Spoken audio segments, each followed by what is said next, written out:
ભાજપના પ્રદેશ અધ્યક્ષ જગદીશ વિશ્વકર્માએ પોતાની નવી ટીમની જાહેરાત કરી દીધી છે। 27 ડિસેમ્બરે મોડી રાત્રે જાહેર કરાયેલી આ યાદીમાં અનુભવી અને યુવા ચહેરાઓનું સંતુલન જોવા મળ્યું, જેમાં મહામંત્રી, ઉપપ્રમુખ અને કોષાધ્યક્ષ જેવા મહત્વના પદ પર નિમણૂક કરવામાં આવી। જો કે આ સંગઠનની આ જાહેરાત બાદ ફરી એકવાર રાજકારણમાં ગરમાવો જોવા મળ્યો છે અને સૌરાષ્ટ્રના જયેશ રાદડિયા ફરી એકવાર ચર્ચામાં છે। આ પહેલા તેમનું નામ મંત્રીમંડળ માટે ચર્ચાઈ રહ્યું હતું, પરંતુ મંત્રીમંડળમાં સ્થાન ન મળ્યું તો એવી અટકળો શરૂ થઈ હતી કે સંગઠનમાં જયેશ રાદડિયાને મહત્વનું પદ આપવામાં આવશે।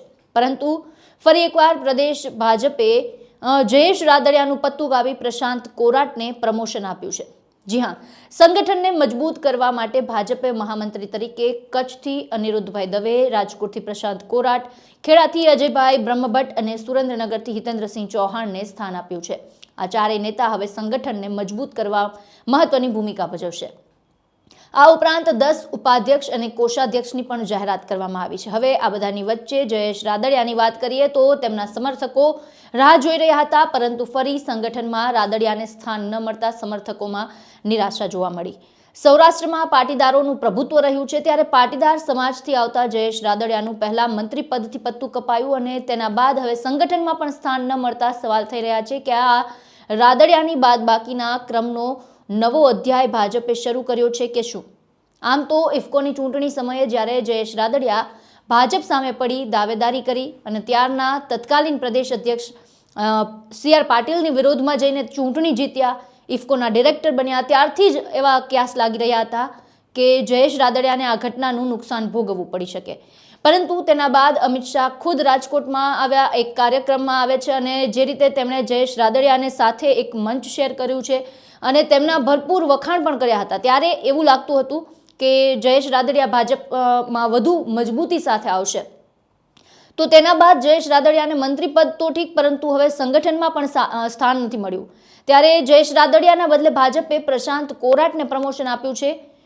તે જેતપુરના સ્વર્ગીય ધારાસભ્ય અને પાટીદાર નેતા એવા સૌજીભાઈ કોરાટના પુત્ર છે, યુવા નેતા છે।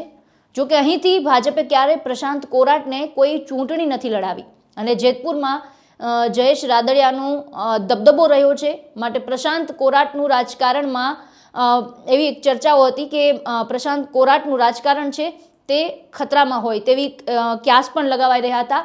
આ બધાની વચ્ચે નરેશ પટેલ અને જયેશ રાદડિયા વચ્ચે જ્યારે આંતરિક ખટરાગની વાતો સામે આવી હતી, ત્યારે એવું લાગતું હતું કે પ્રશાંત કોરાટને માટે આ મોકળું મેદાન હોઈ શકે, પરંતુ એ વાતને પણ ત્યારે પૂર્ણ વિરામ લાગી ગયો જ્યારે જયેશ રાદડિયા અને નરેશ પટેલ વચ્ચે બધું સમસૂત્રું પાર પડી ગયું અને સમાધાન થઈ ગયું। હવે આ આખાય ઘટનાક્રમની વચ્ચે ભાજપે પ્રશાંત કોરાટને મહામંત્રીનું પદ આપી પ્રમોટ કર્યા છે।